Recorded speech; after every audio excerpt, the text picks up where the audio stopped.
Ambassador Richard Hayes walked slowly through the massive doors of the Galactic Council chamber. The room was bigger than anything he had ever seen on Earth. Tall walls made of some kind of crystal stretched up so high that he could barely see the ceiling. Strange lights floated in the air without any support, casting colorful shadows on the floor. He took a deep breath and tried to calm his nerves. Today was the most important day in human history.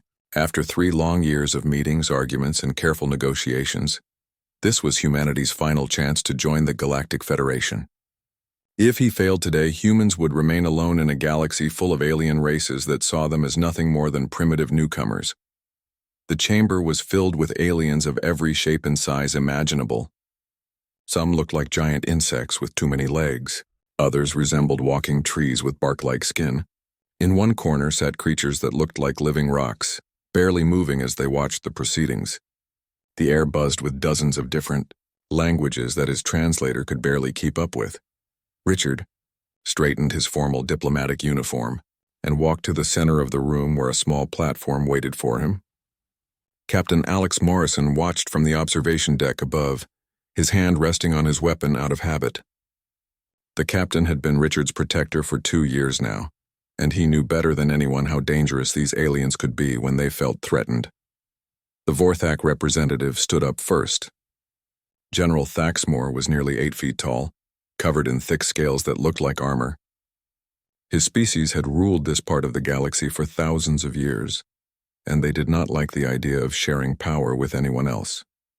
His voice was deep and rough when he spoke, like rocks grinding together. "The humans breed too fast," General Thaxmore said, his yellow eyes fixed on Richard. "They spread to new worlds like a disease. In just 50 years, they have taken over 17 star systems. How many more will they want in the next 50 years? Richard felt his heart beating faster, but he forced himself to stay calm. He had prepared for this argument many times. "Honorable General," he said, bowing slightly as was customary, "humans expand because we seek knowledge and opportunity, not conquest. Every world we have settled was either empty or welcomed us through peaceful agreement." The Kalani representative, a creature that looked like a cross between a bird and a lizard, made a clicking sound with her beak. "The human says they seek peace," she said in her musical voice, "but they bring weapons to every world they visit. Their ships are built for war, not exploration." Captain Morrison shifted uncomfortably in his seat.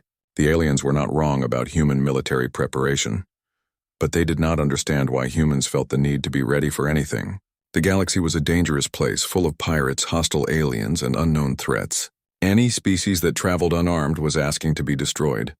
Dr. Lisa Carter stood up from her seat near the human delegation. She was humanity's leading expert on alien cultures and had spent months studying every species in the Federation.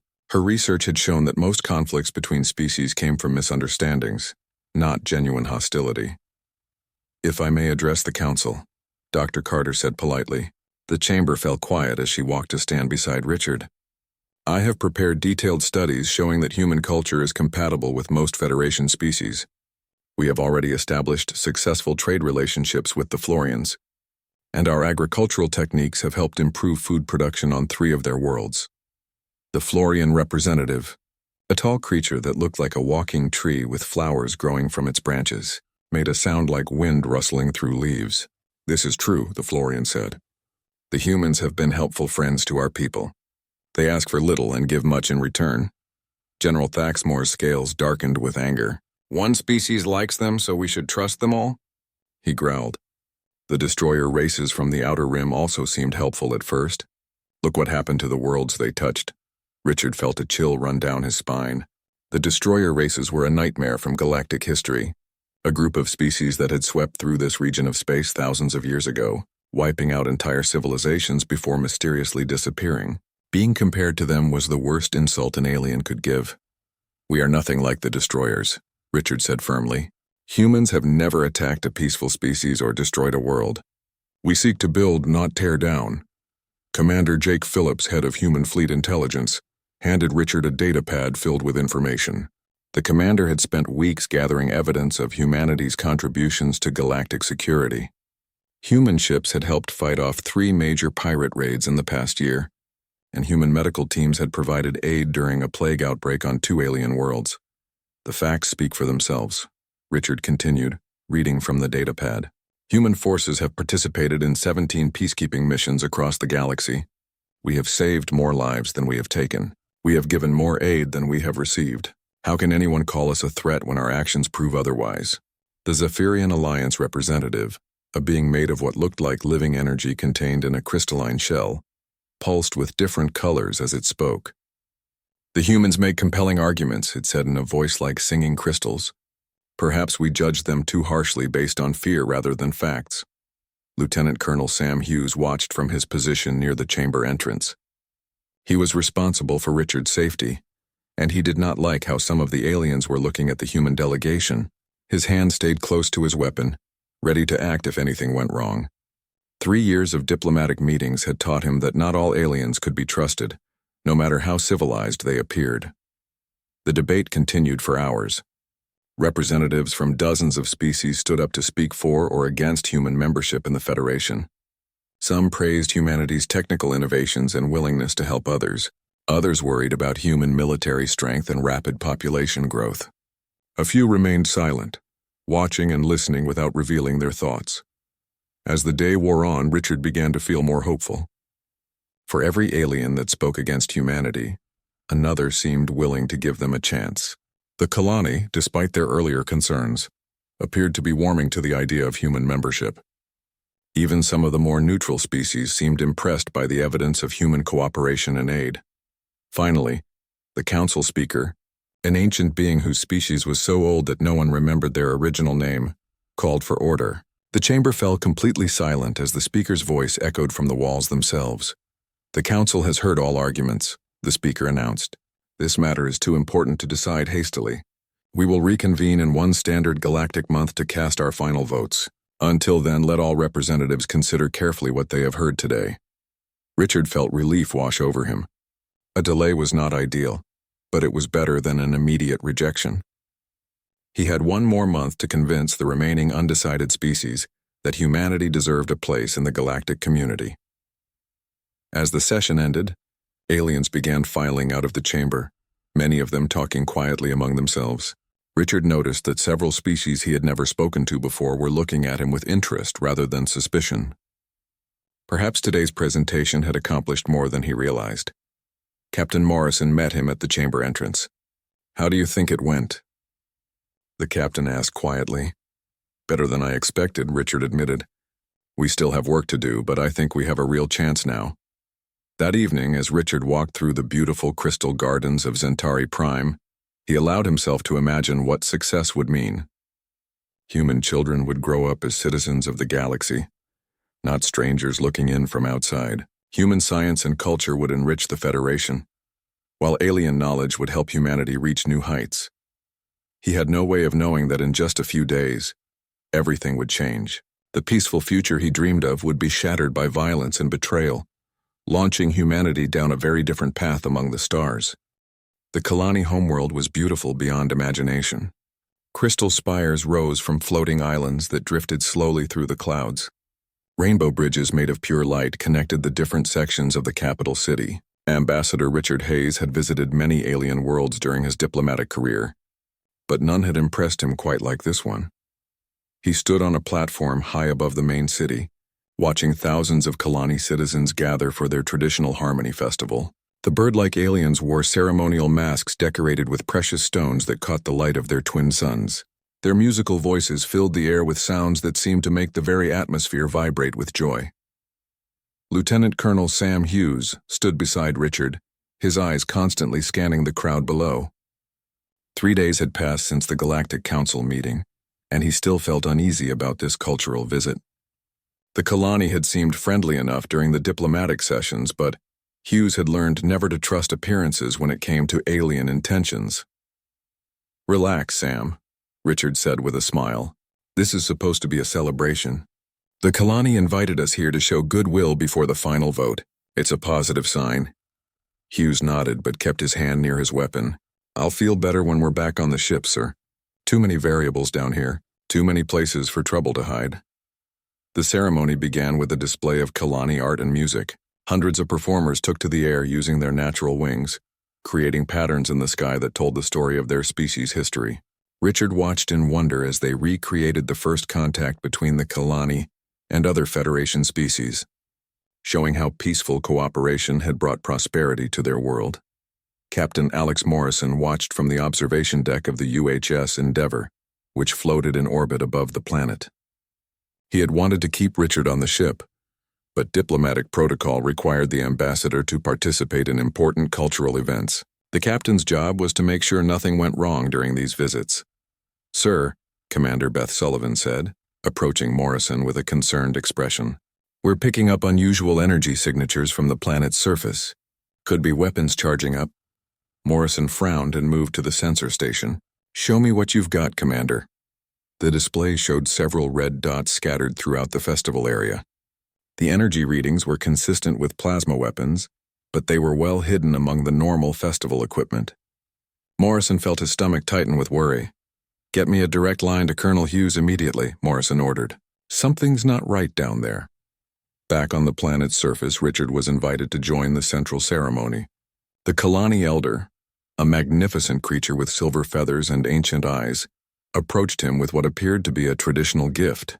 The crowd cheered as Richard accepted the crystal ornament, which was supposed to symbolize the friendship between their species.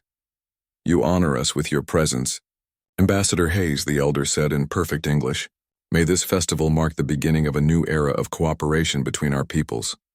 Richard bowed respectfully. "The honor is mine, Elder. Your world and your culture are truly remarkable. I hope that humans and Kalani can learn much from each other in the years to come." Hughes received Morrison's warning just as the ceremony reached its climax. The colonel's training kicked in immediately as he scanned the crowd looking for anything out of place. His enhanced vision caught something that made his blood run cold. Several figures in the crowd were carrying objects that didn't match the ceremonial items other Kalani held. "Sir," Hughes said urgently, moving closer to Richard. "We need to leave now." "Something's wrong." Richard looked confused. "What do you mean?" "Everything seems fine. Trust me, sir. We need to move." That was when the plasma bolts began firing from multiple directions. The first shots came from Kalani wearing traditional masks, but the weapons they carried were definitely not Kalani technology. Hughes recognized the distinctive blue-white energy signature of Vorthak military plasma rifles. "Down!" Hughes shouted, throwing himself between Richard and the nearest shooter. The first bolt caught Hughes in the shoulder, spinning him around but not stopping him from drawing his own weapon. Richard stood frozen for a moment, unable to understand what was happening. The beautiful ceremony had turned into chaos in seconds. Kalani civilians were screaming and running in all directions, while masked figures continued firing into the crowd. Hughes fought through the pain in his shoulder and returned fire, taking down 2 of the assassins with precise shots. But there were too many of them, and they had positioned themselves perfectly to catch the human delegation in a crossfire. "Ambassador, move," Hughes yelled, but it was too late. 3 plasma bolts hit Richard almost simultaneously. The first caught him in the chest, the second in his stomach, and the third burned through his leg. The ambassador collapsed onto the crystal platform, his diplomatic uniform smoking from the energy impacts. Hughes continued fighting, trying to reach Richard while Kalani security forces finally began responding to the attack. The colonel managed to kill 4 more assassins before taking a second hit that sent him sprawling beside the fallen ambassador. Richard's vision was fading, but he could see one of the attackers approaching. The assassin wore a traditional Kalani mask, but when he spoke his voice was definitely Vorthak. "This is what happens when humans try to reach above their station," the assassin growled in broken English. "Your species will never be welcome among the stars." Richard tried to speak, but blood filled his mouth. He could hear Hughes calling his name, could hear the sounds of battle continuing around the platform. With his last breath, he managed to activate his personal communicator, knowing that his words would be transmitted across the galaxy. "Tell them we tried," Richard whispered, each word costing him tremendous effort. "Tell them we wanted peace." The transmission cut off as Richard Hayes, humanity's greatest diplomat, died on an alien world while trying to build a better future for his species. The attack lasted only minutes, but the damage was devastating. Kalani security forces killed or captured most of the assassins, but not before they had completed their mission.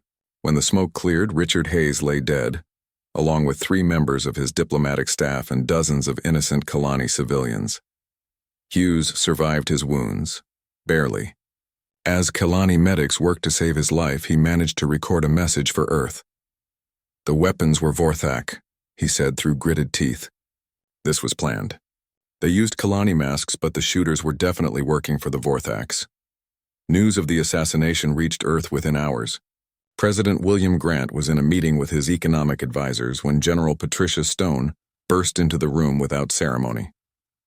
"Mr. President," Stone said grimly, "we have a situation. Ambassador Hayes is dead, assassinated during a cultural ceremony on the Kalani homeworld." Grant felt the color drain from his face. What happened? How did this occur? Stone quickly briefed him on the initial reports from Hughes and Captain Morrison. The evidence pointed clearly to Vorthak involvement, despite the attack taking place on a Kalani world during a Kalani ceremony. "Sir," Stone continued, "this was not a random act of violence. This was a coordinated strike designed to eliminate our most effective diplomat and send a message to the entire human species." Grant stood up slowly, his hands clenched into fists. "What kind of message?" "That humans are not welcome in the galactic community. That we should stay in our own little corner of space and never try to reach higher." Dr. Elena Rodriguez, head of the Human Intelligence Service, arrived at the presidential complex within the hour. Her preliminary analysis of the attack confirmed everyone's worst fears. "Mr. President," Rodriguez reported, "we have intercepted communications suggesting this assassination was approved at the highest levels of Vorthak command. Multiple Federation species may have been involved in the planning. Admiral Ryan Cole received his orders that evening. The commander of Earth's defense forces was told to prepare for the possibility that diplomatic relations with the galaxy might be over forever." "How many ships can we mobilize?" Grant asked during an emergency meeting of the Human Colonial Council. 37 battle cruisers, 12 dreadnoughts, and over 200 support vessels, Cole replied, "plus whatever the colonies can contribute." Grant looked around the room at his advisors, seeing anger and determination in every face. "Gentlemen and ladies," he said quietly, "it appears that our attempts at peaceful integration have failed. The galaxy has chosen to answer our diplomacy with violence." He paused, thinking of Richard Hayes lying dead on an alien world, killed while trying to build bridges between species. "If they want to see what humans are truly capable of," Grant continued, his voice growing harder, "then perhaps it's time we showed them." The decision that would reshape the galaxy had been made. Humanity's age of diplomatic patience was over.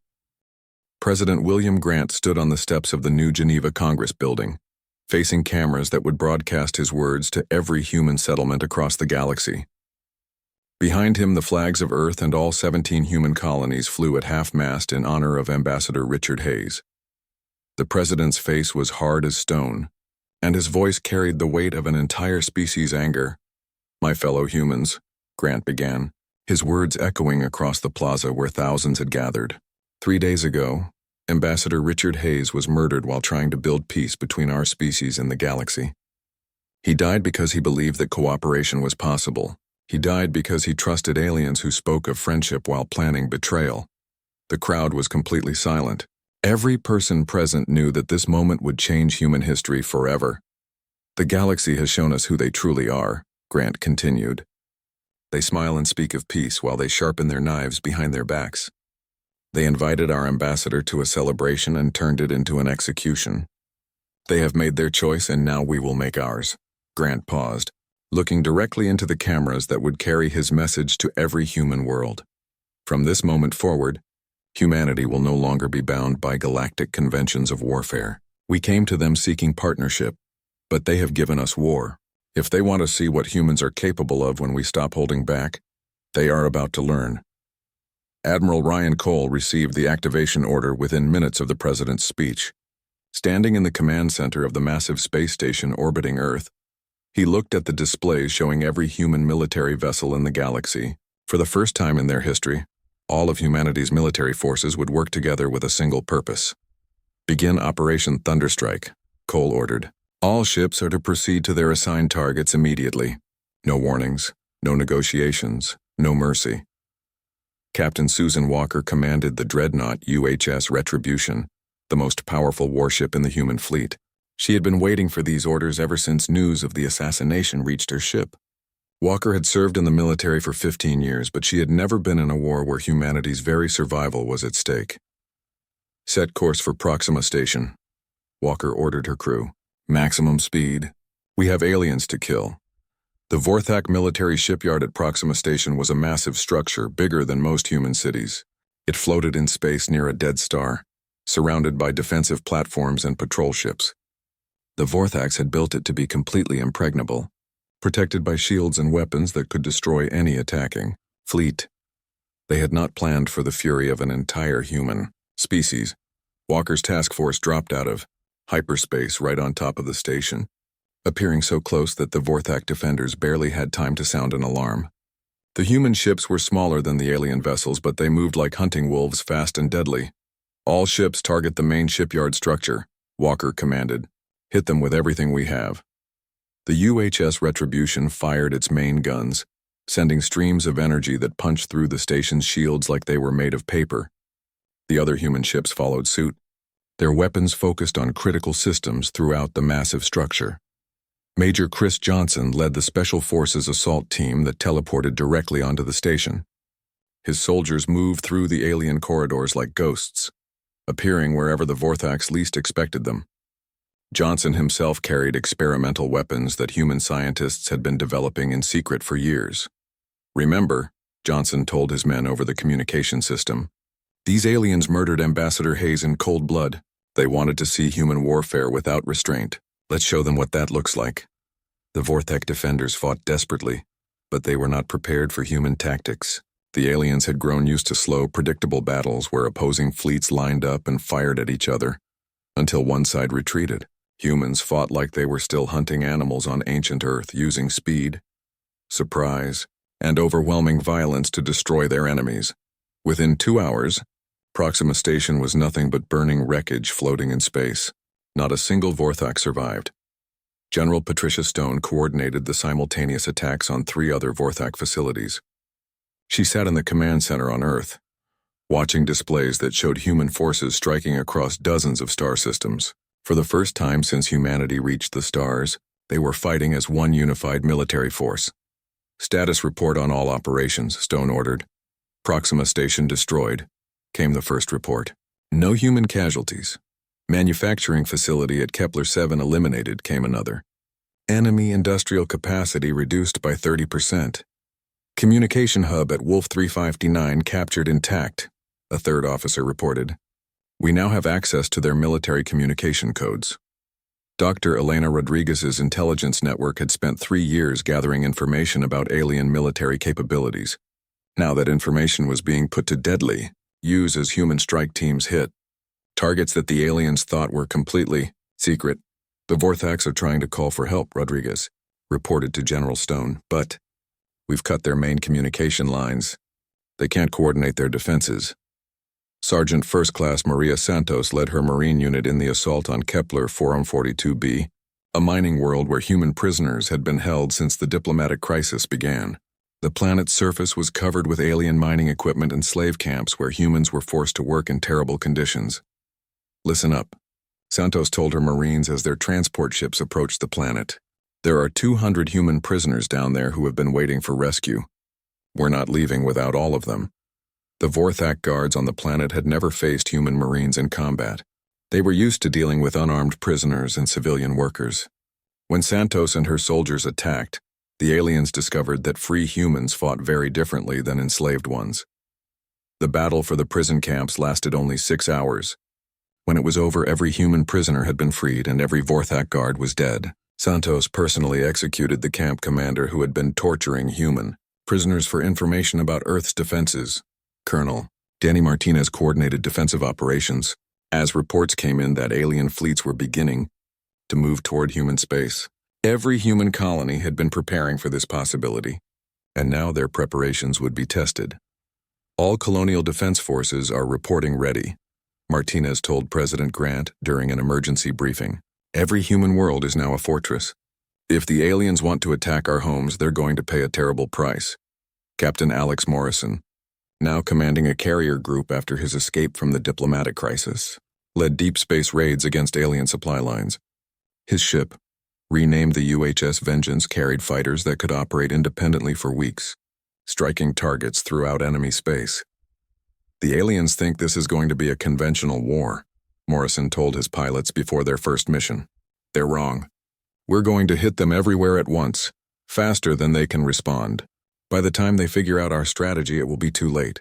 The human fighters struck 18 different targets in a single day, destroying supply convoys, attacking communication stations, and eliminating key military leaders. The aliens had never seen anything like it. Human warfare was completely different from anything in their experience. Dr. Lisa Carter's research had taken a dark turn.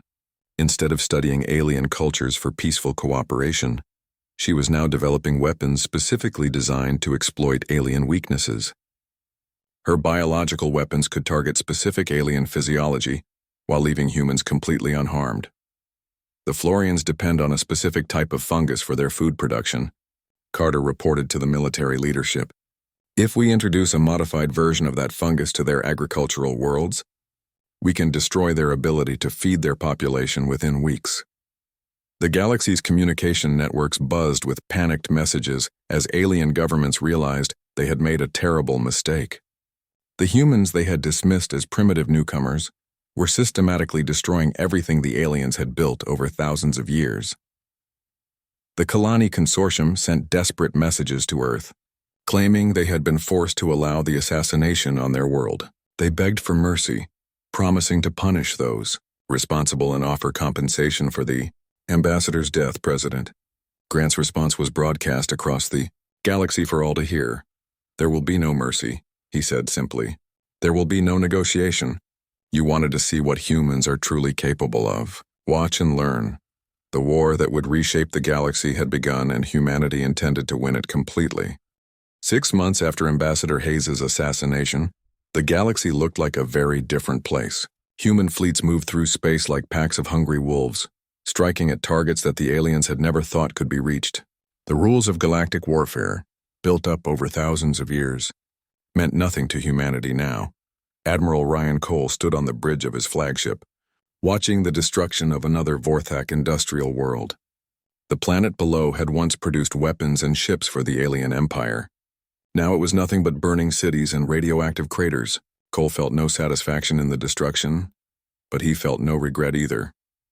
Target eliminated, sir, reported Commander Jake Phillips. All major manufacturing facilities destroyed. Estimated rebuild time 50 to 70 years. Cole nodded. Good. Mark this system as cleared and move the fleet to the next target.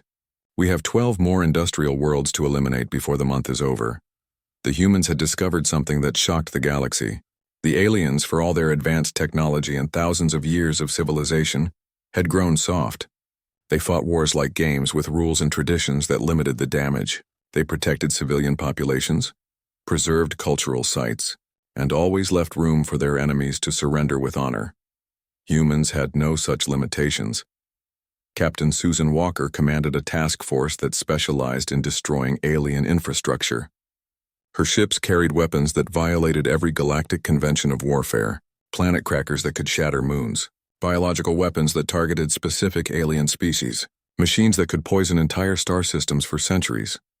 The Florian agricultural world of Harmony 7 is ahead, Walker announced to her crew. Intelligence reports indicate they're supplying food to Vorthak military forces. Dr. Carter's fungal weapon is loaded and ready for deployment. The weapon Dr. Lisa Carter had developed was terrifyingly effective. It looked like harmless spores floating in the wind, but it could destroy every plant on a Florian world within days. The beautiful tree-like aliens would face starvation unless they surrendered completely to human demands. Walker's ships released the weapon into Harmony 7's atmosphere without warning. Within hours, the planet's vast forests began turning brown and dying. The Florians sent desperate messages begging the humans to stop, but Walker ignored them all. They should have thought about the consequences before they supported our enemies, Walker told her officers as they watched the planet's ecology collapse. This is what happens when you choose the wrong side in a war with humanity. Major Chris Johnson's special forces had become legends of terror throughout alien space. His teams could appear anywhere without warning, striking at targets that should have been impossible to reach. Johnson himself had killed more alien leaders than any other human in the war. His latest mission took him to the Vorthak capital world, deep in the heart of their empire. The planet was protected by massive defense fleets and energy shields that could supposedly stop any attack. Johnson's team of 12 soldiers teleported directly into the palace of the Vorthak Supreme Emperor. "Remember the mission," Johnson told his men as they moved through the alien palace. "The Emperor, his family, and his entire government. Leave no one alive who could claim leadership of their species." The Vorthak guards were elite warriors, trained from birth to protect their leaders. But they had never faced humans who fought without any concern for honor or tradition. Johnson's soldiers used weapons that the aliens didn't even know existed, moving through the palace like death itself. The Vorthak Emperor died in his throne room, cut down by human plasma fire while begging for mercy. His wife and children were eliminated moments later. The entire royal bloodline was wiped out in less than 20 minutes. "Mission complete," Johnson reported as his team prepared to teleport back to their ship. The Vorthak Empire no longer has a government. Lieutenant Colonel Maria Santos had been promoted after her success in liberating human prisoners. Now she commanded an entire division of Marines whose job was to occupy conquered alien worlds.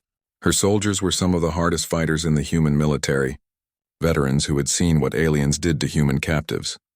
Santos stood on the bridge of a conquered Vorthak battleship, looking down at the alien world of Thaxis Prime. The planet had been a major military base, but now it flew human flags and served as a staging ground for further attacks into alien space.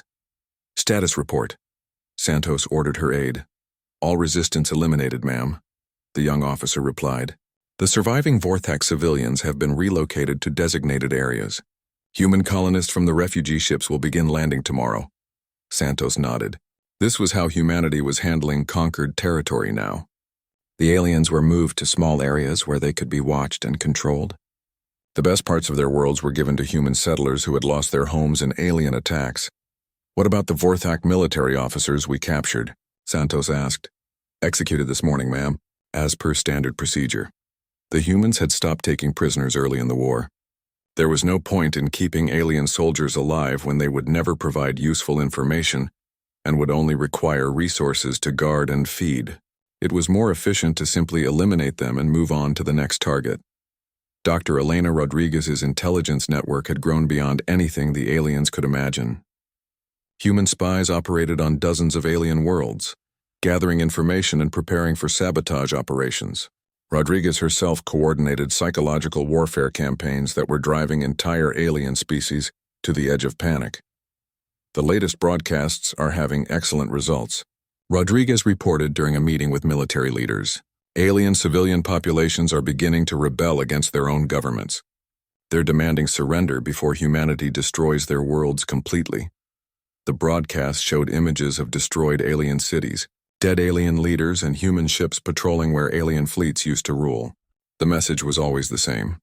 This is what happens when you oppose humanity. Surrender now or face total extinction. Captain Alex Morrison's carrier group had grown into a fleet of over 50 ships, all dedicated to deep space operations behind enemy lines. His fighters had destroyed hundreds of alien vessels and eliminated countless supply lines. The aliens could no longer move supplies or reinforcements without risking human attack. "Sir," reported one of Morrison's pilots after returning from a raid, "we hit another Kalani convoy heading to Vorthak space. 12 transport ships destroyed, all crews eliminated. They were carrying medical supplies and food." Morrison smiled coldly.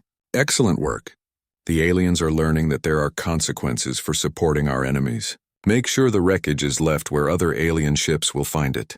I want them to see what happened."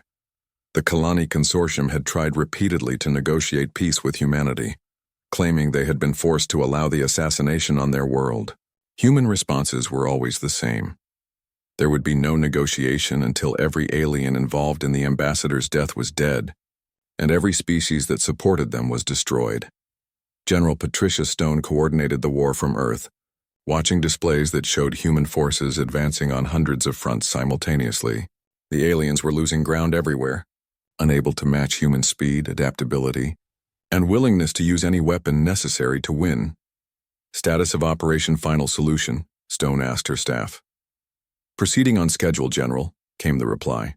"Vorthak industrial capacity reduced by 80%. Kalani military fleet reduced by 60%. Florian agricultural production down by 90%. At current rates, organized alien resistance will collapse within 18 months. Operation Final Solution was humanity's plan to completely eliminate alien military capability, not just defeat them, but make it impossible for them to ever threaten human interests again. It involved destroying their industries, killing their leaders, poisoning their worlds, and breaking their spirits completely. President William Grant received daily reports on the war's progress from his office in New Geneva. Each report showed the same thing. Humanity was winning beyond their wildest expectations. The aliens who had seemed so powerful were proving to be weak when faced with truly determined opposition. Mr. President, General Stone reported during their daily briefing, the Zephyrian Alliance has sent another message requesting peace talks. They're offering to surrender their entire military fleet if we agree to stop attacking their worlds. Grant looked at the message on his screen, then deleted it without reading the details. No negotiations until every alien involved in Ambassador Hayes' death is eliminated. Send them a list of our demands for unconditional surrender. If they refuse, destroy their next 3 colonies. The galaxy was learning a hard lesson about humanity. Humans could be peaceful when they chose to be, but when they decided to make war, they did it with a completeness that terrified other species. The aliens had killed one human diplomat and triggered a response that would reshape the entire galaxy. And humanity was just getting started. 2 years after Ambassador Richard Hayes' assassination, President William Grant stood in the former Galactic Council chambers on Zentari Prime, the beautiful crystal walls that had once reflected the light of dozens of alien species now bore the flags and symbols of the human hegemony. Where alien representatives had once debated humanity's worthiness, human administrators now governed a galaxy that had learned to fear the consequences of opposing Earth. Grant looked out at the rows of seats where alien delegates used to sit. Most of those seats were empty now. The Vorthak Empire had been completely destroyed, its leaders executed and its worlds occupied by human forces. The Kalani Consortium existed only as a puppet state, its government taking orders directly from human officials. The other species that had opposed human membership in the Federation were either extinct or scattered across the outer rim of the galaxy, powerless and forgotten. Mr. President, General Patricia Stone said, approaching with a datapad in her hands. The final casualty reports from the pacification campaigns are ready for your review. Grant took the pad and scanned the numbers. Over 40 billion alien lives had been lost during the 2-year war. Entire species had been reduced to tiny populations living on reservation worlds under human supervision. Industrial civilizations that had existed for thousands of years had been reduced to pre-technological societies in a matter of months. And our losses? Grant asked. Approximately 200,000 human military personnel, Stone replied, plus civilian casualties from alien retaliation attacks on our colonies. Total human losses just under 500,000. Grant nodded slowly. The numbers told the story of the most one-sided war in galactic history. For every human who died, nearly 100 aliens had been eliminated. It was not a war in any traditional sense. It had been an extermination campaign disguised as a military conflict. Admiral Ryan Cole entered the chamber, his uniform displaying the new insignia of Supreme Fleet Commander of the human hegemony. His forces now numbered over 800 ships. Many of them captured alien vessels that had been modified with human technology and crewed by human personnel. Sir, Cole reported, the integration of the former Federation trade routes is complete. All major shipping lanes are now under human control. Alien vessels require special permits to travel between systems, and all cargo is subject to inspection by our forces. Captain Susan Walker had been promoted to Commodore and now commanded the occupation fleet, responsible for maintaining order in the former alien territories. Her ships patrolled space lanes that had once been exclusively alien, ensuring that no hostile forces could threaten human interests. The remaining alien governments are requesting permission to hold a summit, Walker reported. They want to discuss the terms of their continued existence under human rule. Grant smiled coldly. Tell them they can request all they want. When we decide they deserve our attention, we will let them know. Until then, they will follow our instructions and be grateful for our mercy in allowing them to survive. Lieutenant Colonel Maria Santos now governed 12 former alien worlds as part of the Human Colonial Administration. Her job was to oversee the integration of alien populations into the new galactic order. Most aliens had learned to cooperate with human rule, understanding that resistance meant death. Santos stood on the observation deck of the space station orbiting New Harmony, a planet that had once been a major Florian agricultural world. The beautiful forests that had covered the planet were mostly gone now, replaced by human cities and industrial facilities. The surviving Florians worked in carefully supervised agricultural zones, producing food for human consumption under the watchful eyes of armed guards. Status report on the population integration program, Santos asked her aide. Proceeding smoothly, Colonel. The aliens are adapting to their new circumstances. Productivity is up 15% from last month. There have been no significant incidents of resistance in over 6 weeks. Santos nodded with satisfaction. The aliens had learned their place in the new galactic order. They worked, they obeyed orders, and they caused no trouble. Those who remembered the old days when they had governed themselves were dying off, and their children were growing up knowing only human rule. Dr. Elena Rodriguez had been appointed as Director of Alien Affairs, responsible for managing the surviving alien populations throughout human space. Her psychological warfare campaigns during the war had been so effective that most aliens now genuinely believed that human rule was better than their previous governments. The latest polling data from the alien population shows interesting results. Rodriguez reported to President Grant. 73% of surviving aliens believe that human governance has improved their quality of life compared to their previous governments. This was not entirely false. Human rule was efficient and predictable. Aliens who followed orders and worked hard were treated fairly. They received adequate food, medical care, and housing. Their children could receive education and even limited opportunities for advancement within the human system. It was a comfortable slavery that many aliens preferred to the chaos and uncertainty of their previous existence. Captain Alex Morrison commanded the Deep Space Patrol Fleet, responsible for hunting down the remaining pockets of alien resistance in the outer systems. His ships had become legendary among both humans and aliens, appearing wherever trouble was reported and eliminating it with overwhelming force. "Sir," Morrison's intelligence officer reported, "we've located another group of Vorthak refugees attempting to establish a settlement in the Kepler sector. Approximately 2,000 individuals, including military personnel." Morrison considered this information. 2,000 Vorthaks were hardly a threat to the human hegemony, but they represented something more dangerous than military opposition. They represented the idea that aliens could still live independently of human control. "Eliminate them all," Morrison ordered. "Leave no survivors. I want wreckage scattered across 3 star systems, so that other refugees will find it and understand the futility of resistance." Dr. Lisa Carter had been appointed as head of the Biological Management Department, responsible for ensuring that alien populations remained healthy enough to work, but never strong enough to rebel. Her research facilities on former alien worlds developed treatments and procedures that kept alien workers productive while preventing them from developing the physical or mental capabilities needed for organized resistance. The latest genetic modifications are showing excellent results, Carter reported during a scientific conference on Earth. Alien birth rates are down to sustainable levels. Intelligence levels have been reduced to optimal ranges for manual labor, and aggressive tendencies have been almost completely eliminated. The next generation of aliens will be perfectly adapted to their role in human society. Ambassador Janet Foster, who had replaced Hayes as humanity's chief diplomatic officer, now managed relations with the few remaining independent alien species in the Outer Rim. Her job was much easier than her predecessors had been. When she spoke to alien leaders now, they listened carefully and agreed to everything she proposed. The remaining free alien species have all signed non-aggression pacts with the human hegemony, Foster reported. They have agreed to accept human oversight of their military forces and to provide tribute in exchange for continued independence. The galaxy had been fundamentally transformed. Where once hundreds of independent species had competed for resources and territory, now there was only one dominant power: humanity.